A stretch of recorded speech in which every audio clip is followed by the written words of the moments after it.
Old friend, I speak to you not as some distant god in marble halls, but as one who has walked beside you in the silence when the television was off, when the house grew still, when you felt the weight of all your years pressing like a stubborn stone on your chest.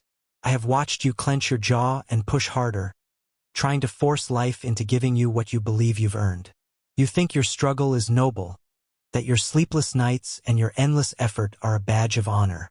But I will tell you something that may anger you at first. All that struggle is the very chain keeping you bound. You were taught that fighting for your dreams proves your worth. Yet I tell you plainly, it is not your sweat that opens the gates of abundance. It is your silent vibration. The universe does not bow to the words that tumble from your lips. It bends to the frequency humming beneath them.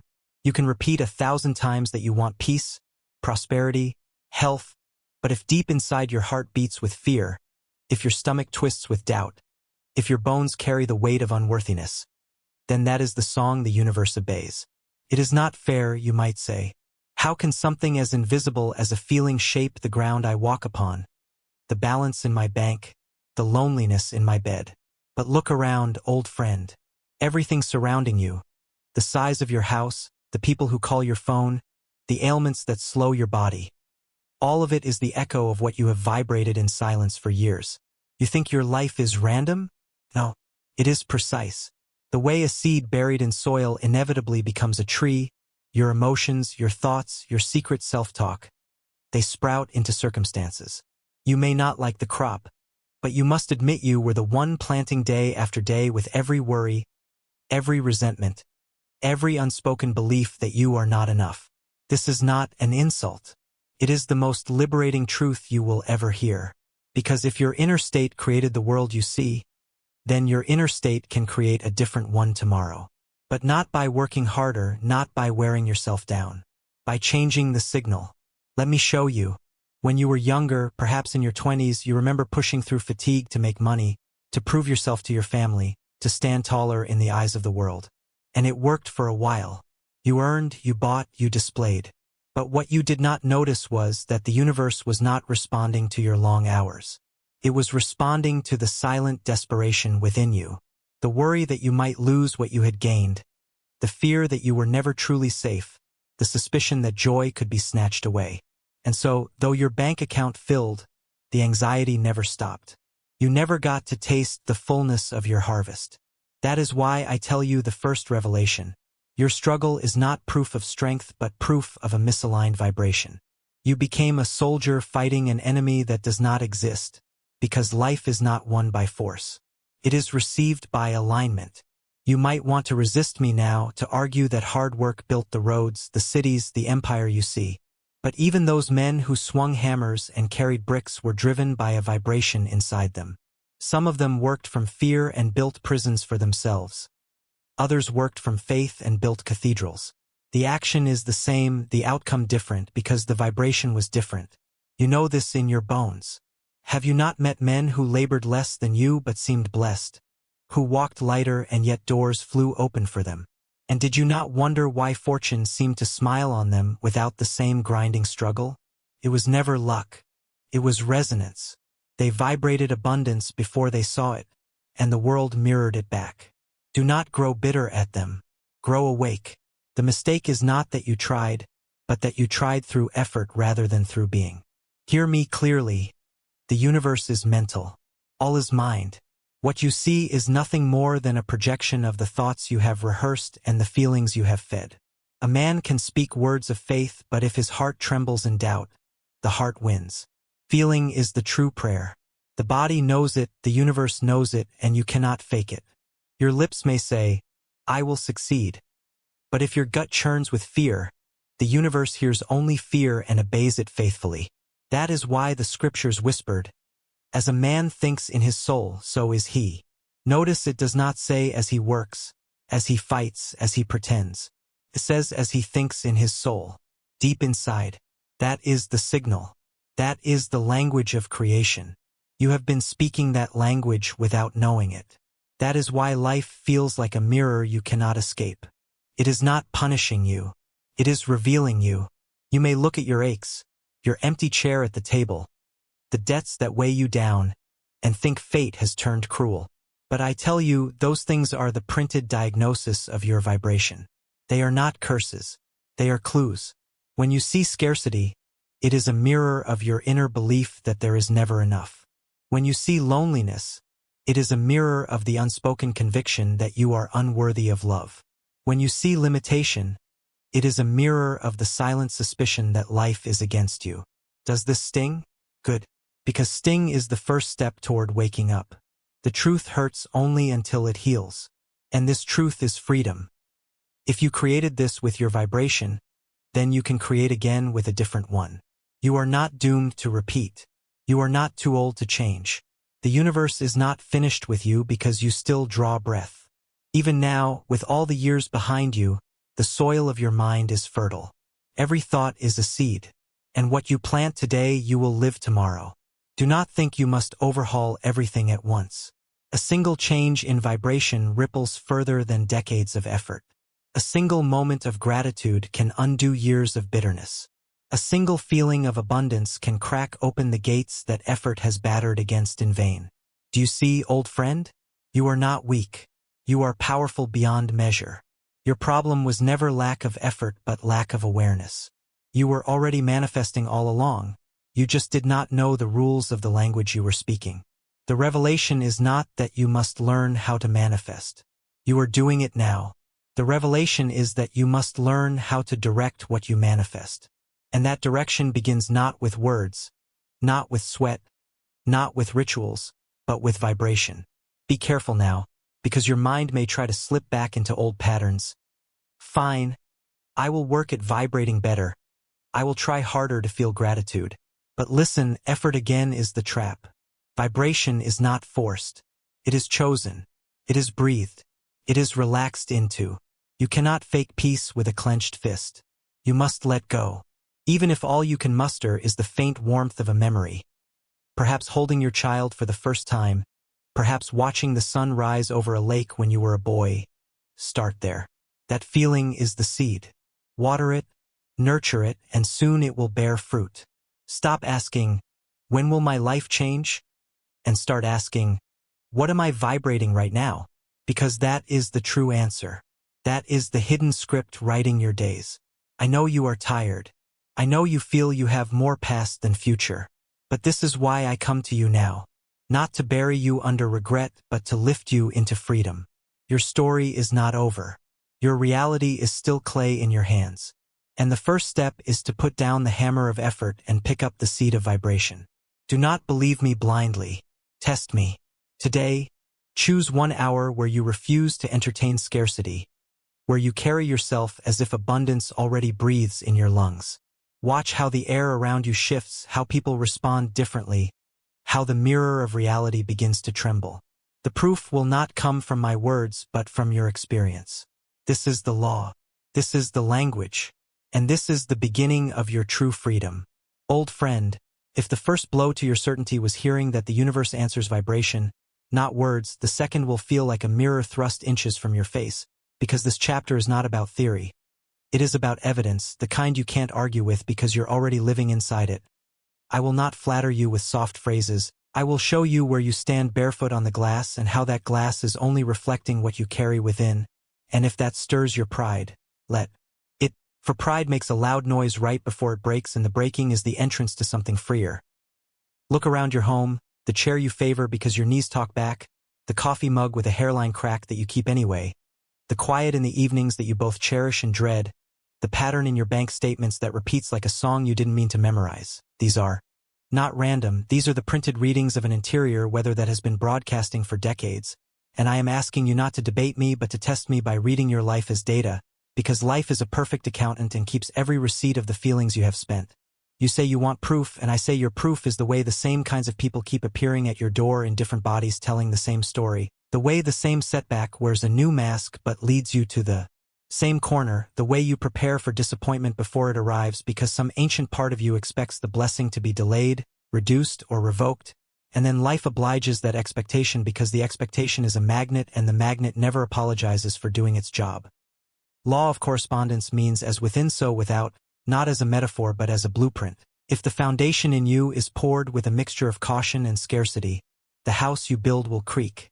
And if the foundation in you is poured with trust and sufficiency, the same lumber becomes a cathedral. Do not accuse lumber for the noise of your floorboards, change the mixture. I am not scolding you, I am recruiting you into authorship, because if you do not accept that you have been writing the script, you cannot accept the pen I'm handing you now, and I have not followed your years to watch you repeat the same chapter with different page numbers. Understand this. The mirror of reality is precise but not cruel, it reflects what is placed before it without judgment. And the moment you present a different face, it returns a different image. That is why I am asking you to stop asking the mirror to smile first. You must be the one to soften your mouth, to lift your eyes, to carry the light in your chest even when no one has switched on the lamp. Then watch the room learn your brightness and answer it. You protest that your circumstances are heavy, and I do not deny them. I have seen the months. When the check was late, the phone call you dreaded from the doctor, the empty seat at the holiday table that kept being empty, and I do not say you imagined those events or that they are your fault. I say your vibration instructed your posture approaching them, and posture determines passage. You can meet the same storm as a sailor or as a man who forgot the ocean has tides, and if you meet it as a sailor you still get wet but you do not drown. You arrive at a shore with bigger lungs and clearer eyes. This is the moment you stop being a defendant and become an investigator. Walk through your life with me like a scene examiner and notice the fingerprints of your inner state on every surface. Where you withheld generosity because you felt small, where you rushed a conversation because you were afraid silence would expose you, where you said yes to what exhausted you because you secretly believe doors do not open for you unless you pay in fatigue. Those choices were seeds and now they are trees, but the axe that fells a tree is not rage, it is clarity, and clarity is what I am placing in your hand. And now we come to the command that will sound impossible until you do it once, and after that you will wonder why no one taught it to you when you were 19. Live the end from the beginning, not as pretense but as identity, because pretending is a costume and identity is skin. Pretending says, one day I will have, and identity says, this is who I am now. Pretending strains the jaw and identity loosens the shoulders. Pretending needs witnesses and identity doesn't care who is watching. So let me teach you the difference. If you pretend to be abundant while you count pennies with a clenched stomach, the body betrays the lie and the universe reads the body, not the words. If you embody the end, calm, reassured, quietly certain, your breathing slows, your eyes wander less, your voice carries a grounded timbre, your choices become elegant, and reality, which is obedient to equilibrium, moves to match that tone. You ask how to embody without evidence and I will give you pictures to carry. A man walking into his modest kitchen in the morning as if it were already the home he desires. He touches the counter with gratitude as if it were marble, not to fool himself but to signal his nervous system that safety is here, and safety births creativity, and creativity finds paths that effort couldn't see. Another man sits in traffic, and instead of rehearsing complaints he rests his spine against the seat as a king in an ordinary chariot. He smiles at the red light because only someone unhurried can afford to smile, and the world begins to speak to him differently. The cashier is kinder, the client more open.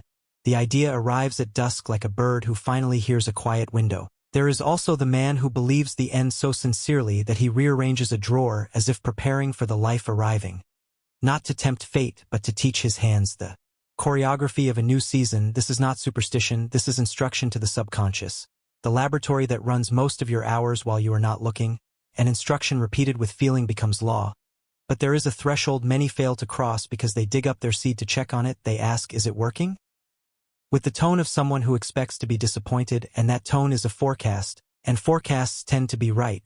This is where surrender enters, and I do not mean passive collapse, I mean intelligent trust, like the farmer who waters and then steps back because he knows yanking at the sprout will not make it taller.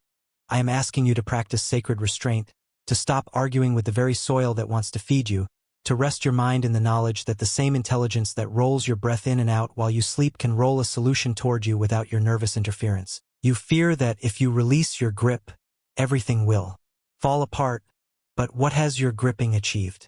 Splinters in your hands and a smaller life. Let the river carry the boat for a stretch, not because you are lazy but because you are wise enough to trust the current you have aligned with. And now you will ask me, but Thoth, what about action? You would make me a dreamer on a couch. And I smile because action is holy when it is aligned, profane when it is panicked. I am not against the phone call or the plan or the early morning. I am against the way you swing your oars in circles and call it progress. Aligned action begins with a minute, I choose a minute because your mind will agree to a minute when it refuses an hour. 60 seconds where you breathe, lower your shoulders, place your attention on your chest as if a warm hand is resting there, and as you breathe you remember the end. Not the details of how, just the flavor of the result, the sense of already done. And when your body settles into that frequency, you make the call, you send the email, you step into the room, and something strange happens. You say less and are understood more, you ask and do not plead, you negotiate without the taste of desperation on your tongue, you listen for the openings that panic makes too loud to hear.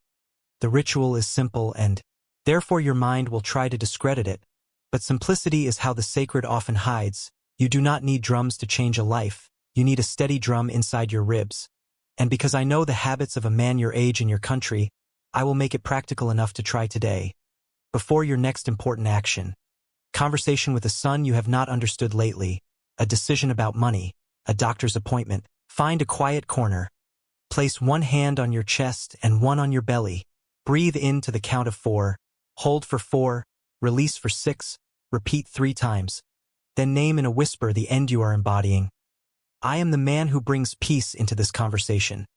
Or, I am the man who makes clear, prosperous choices. Or, I am the man whose body responds to care with strength. Then open your eyes and act as that man, not theatrically but calmly, like someone remembering rather than inventing, and watch how the scene rearranges itself. Do not expect fireworks. Expect alignment. A word lands better. A face softens. A path appears you would have missed. A worry you meant to carry home gets left in the parking lot, and you do not notice until you find your key sliding into the door with a hand that isn't shaking.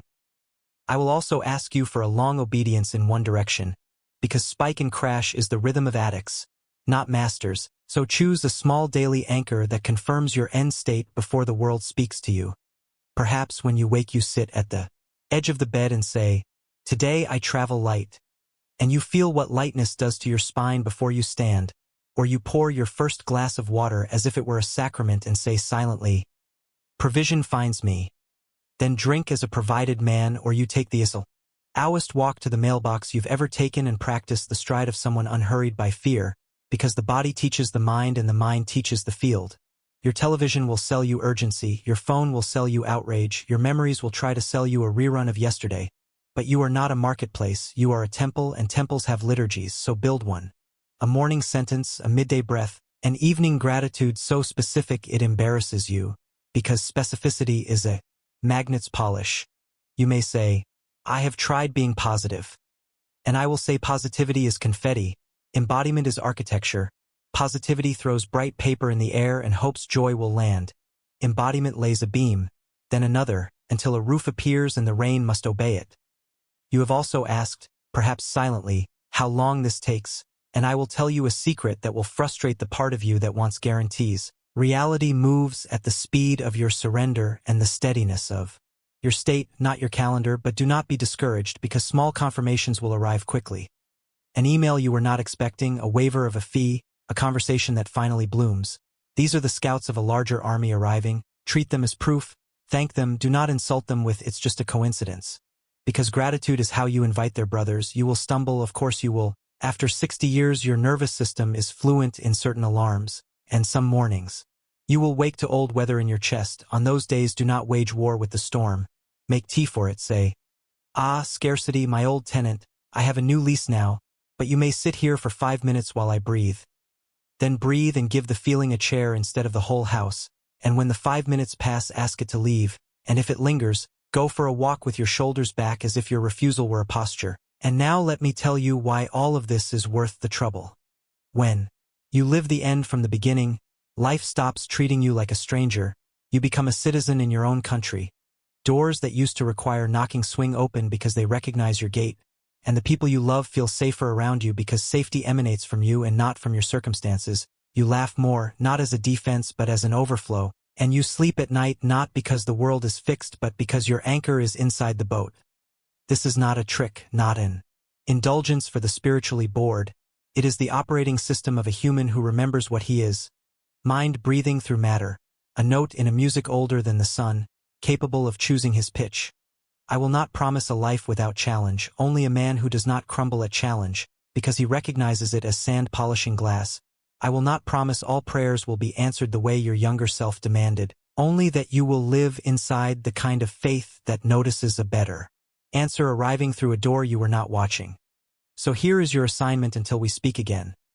Audit your mirrors without self-loathing, embody one small end each day, surrender the timing like a farmer, and act only after the minute that makes your soul audible to your body.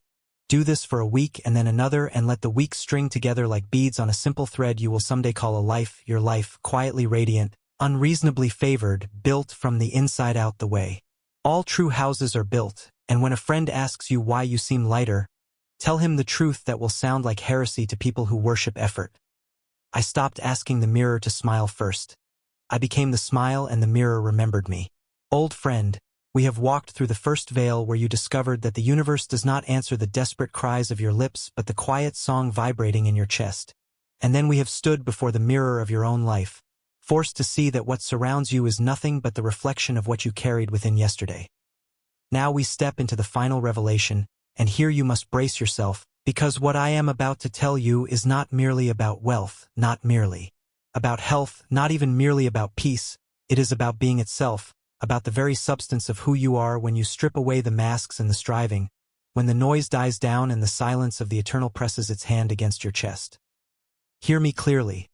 The greatest magic is not in getting something, it is in becoming someone, and if you resist this, if you want to keep believing that another job or another chance or another check will save you, then you will remain a beggar, sitting on a chest of gold, clutching your bowl out to passers-by while refusing to open what you already own. You tell me sometimes that age has made you tired, that you no longer have the energy to chase after new beginnings the way you once did.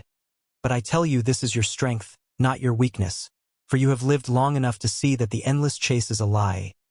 You have already proven your ability to struggle, you have already demonstrated your endurance by surviving heartbreaks, layoffs, betrayals, and the slow weight of time itself, and yet the world did not reward you with the fullness you thought was promised, which means it is time to stop playing by rules written by men who did not know themselves, and return to the laws written before time, the 7 principles I left carved in stone. Mentalism, vibration, polarity, rhythm, cause and effect, correspondence and gender. These are not metaphors. They are the architecture of your existence, the hidden bones of the universe. You have been living them unconsciously for 60 years, and now, in the twilight of your journey, you are called to live them with awareness, to turn the raw ore of your being into gold that no rust can touch. Let me speak to you not as a preacher but as a companion who has seen empires rise and fall, men build fortunes and lose them, fathers bury their children, sons bury their fathers. Everything that happens is born first as a vibration within, and every vibration is sustained by what you choose to be. You want a better tomorrow? Then you must plant a different seed in today's soil. Do not scoff, because you have seen this law play out in your own body. When you carried resentment for years, it burned your stomach like acid. When you carried fear, it settled in your chest as a weight. When you carried hope, it lifted your steps even when your back ached. And when you carried gratitude, your breath deepened and your heart felt young again. These are not abstract ideas. These are measurements you have taken with your own blood and bones. The present moment is the garden, and your thoughts are the gardeners. Some of them walk with muddy boots and scatter weeds, some carry water and sunlight, but all of them plant something, every sigh, every memory, every private word you mutter in your own head. And here is the scandal. There is no pause button, no moment when you are not planting. Even now as you listen to me, you are sowing the feeling of being confronted, or the feeling of being awakened, and tomorrow's fruit will be shaped by whichever you allow to sink deepest. So I ask you, do you want to keep harvesting fields of scarcity, or are you ready to sow a different crop?